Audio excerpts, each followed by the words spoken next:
नमस्कार दोस्तों, हमारी आज की कहानी का नाम है कन्यादान। पुष्कर जी के दो बच्चे थे, शिखा और राहुल। राहुल बड़ा था और शिखा छोटी थी। दोनों ही पढ़ाई में बहुत होशियार थे। पुष्कर और शिखा की माँ रेनू शिखा को लेकर बहुत चिंतित थे, क्योंकि शिखा ने अपनी शिक्षा पूरी कर ली थी। अब उसके लिए एक बेहतर रिश्ता खोजना था। एक दिन उनके करीबी रिश्तेदार का बेटा आवेश शिखा का हाथ मांगने के लिए उनके घर आया। आवेश को सभी पसंद करते थे। वो दिखने में अच्छा था और एक अच्छी कंपनी में कार्यरत था। आवेश के परिवार को भी शिखा पसंद थी। फिर इन सबके बाद शादी की तारीख तय हो गई और शिखा के भैया और पुष्कर शादी की सारी तैयारियां कर रहे थे, क्योंकि शादी नज़दीक थी। सारी तैयारियां हो गईं। शादी का दिन भी आ गया। राहुल शिखा का हाथ पकड़कर मंडप में ले आया। शिखा सुंदर गुड़िया सी दिख रही थी। सुंदर नाक, आंखें, रंगोरा, लंबी लंबी चोटी। शिखा देखने में बेहद खूबसूरत थी। राहुल शिखा को मंडप में ले आया और पंडित ने शिखा को कन्यादान के लिए हाथ आगे करने को कहा और उसका हाथ कांपने लगा। जिस पिता ने इस हाथ को पकड़कर दुनिया में चलना सिखाया, वहीं आज उसका हाथ किसी और पुरुष के हाथ में देने जा रहे थे। अपनी उस बेटी के बिना अपना बाकी का जीवन बिताना, ये विचार ही उनके लिए काफ़ी कष्टदायक था। पिता ने उसका हाथ पकड़ लिया और उसके होने वाले पति ने नीचे से उसके हाथ को सहारा दिया। कन्यादान की रस्म शुरू हुई। हाथों से पानी की एक एक बूंद गिरने के साथ पिता की आंखों से भी बूंद बूंद आंसू गिर रहे थे। अपने कलेजे का टुकड़ा दान करते समय क्या अवस्था होती है, तब वह पुष्कर ने जाना। वह रस्म खत्म हुई। पंडित जी ने रेनू और पुष्कर के हाथ में दियों से भरा पर्दा दिया। उनके सामने बेटी और उसका पूरा ससुराल परिवार बैठाया और पंडित जी ने कहा, आज से आपकी बेटी उनकी हो गई।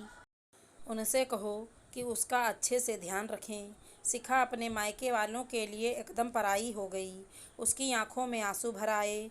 शिखा को 2 दिन की ट्रिप पर भी भेजना माँ के लिए कितना मुश्किल होता था, और अब उसको हमेशा के लिए दूसरे के घर भेज दिया जाए और उसके अपने ही घर का मेहमान बना दिया जाए।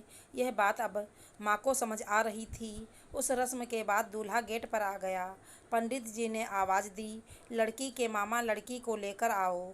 उस मामा का हाथ पकड़कर वो उस अंतर पाठ पर जा रही थी। सुबह उठकर एक साथ नाश्ता, फिर मस्ती, फिर मामी के हाथ का खाना और रात में मामा के गोद में सिर रखकर सोने वाली भांजी आज उस मामा को दूसरे के हाथ में सौंपनी होगी। यह सोचकर उसने अपने हाथ कस लिए और मंगलाष्टक प्रारंभ हो गए।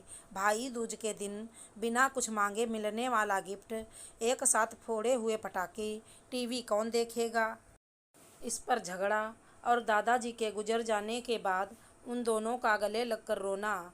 दोनों भाई बहन आज एक दूसरे को देख रहे थे। उतनी ही देर में मंगलाष्टक समाप्त हो गए। मंगलाष्टक समाप्त हो जाने के बाद शिखा अपने आगे आने वाले नए जीवन को लेकर उत्साहित हो गई। शिखा ने वरमाला पहनाई और अपने पति आवेश के पास खड़ी हो गई। शिखा के सामने बहुत से लोग खड़े थे। कुछ आशीर्वाद दे रहे थे और कुछ पास आकर स्तुति कर रहे थे। फोटो के लिए उसकी सहेलियां आईं। एक ने उसका हाथ पकड़ा, दूसरी ने उसका पल्लू अटका हुआ निकाला, तीसरी ने उसके आंसू पोंछे। हम घर रहने के लिए आ रहे हैं, आंटी को बोलना खाना खाने के लिए आएंगे।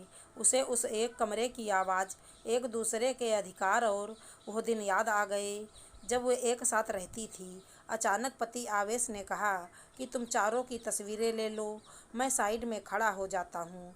और वह चारों चेहरे हंसे। खाने की कतार में आज शिखा माँ पापा से दूर दूसरे लोगों के साथ बैठी थी।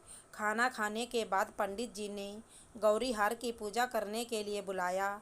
शिखा ने वहाँ मन से पूजा की। माँ ने शिखा की झोली भर दी और अनीता आंटी ने कहा कि आप पीछे मुड़ना मत। शिखा अचानक चौंक गई। वो आगे बढ़ने लगी। इतने सालों से बच्चे की तरह पाले हुए उस चाचा का बांध टूट गया। स्कूल से घर वापस आने में देर हो जाने पर अस्वस्थ होने वाले वो चाचा जी, जन्मदिन पर 5-6 फ्राक उसके आगे लाकर रखने वाले चाचा जी, मैं नहीं आने वाली आज घर में, चाची के पास रहूँगी कहकर रोने वाली वो आज हमेशा के लिए दूर चली जाएगी। ये सिखा के दूसरे माँ पापा के रूप में चाचा चाची को भी यह बात सहन नहीं हो रही थी। उसकी पहचान आज बदल चुकी थी। हाथों में वो हरी चूड़ियाँ, पाँव में बिछिया और गले में मंगलसूत्र नए जीवन की राह दिखा रहे थे। शिखा उस फूलों से सजी गाड़ी में आवेश के साथ बैठी। उस गाड़ी में खुशी थी और उस गाड़ी के बाहर खड़े सभी लोग आंखों में आंसू लिए उसे अलविदा कर रहे थे। शिखा बोली, मम्मी पापा आती हूँ मैं। बहुत मुश्किल होता है अपना कलेजा, अपना दिल अपने ही हाथों से बाहर निकाल कर पराए हाथों में सौंपना। और वह अपने कलेजे को, अपने दिल को खुद के दिल से लगा कर रखेगा। फिर भी हर माता पिता इस मुश्किल काम का सपना देखते हैं। लड़की के जन्म के बाद से ही। आशा करती हूँ हमारी कहानी अच्छी लगी होगी। धन्यवाद दोस्तों।